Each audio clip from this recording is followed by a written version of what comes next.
Maraming netizens at fans ang kinilig matapos kumalat ang ilang behind-the-scenes photos at videos mula sa set ng bagong pelikula nina Paulo Avellino at Kim Chiu. Sa mga kuhang ito, makikitang very sweet at gentleman si Paulo habang tigabuhat ng tumbler at gamit ni Kim. Sabay pa nitong pinapayungan ang aktres para protektahan ito mula sa ambon. Hindi may kakaila na halatang komportable at malapit na sa isa't isa sina Paulo at Kim.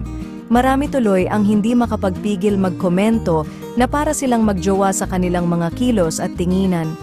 Kapansin-pansin ang natural na chemistry nila na tila hindi lang sa harap ng kamera nangingibabaw kundi pati sa totoong buhay. Very gentleman talaga si Paulo.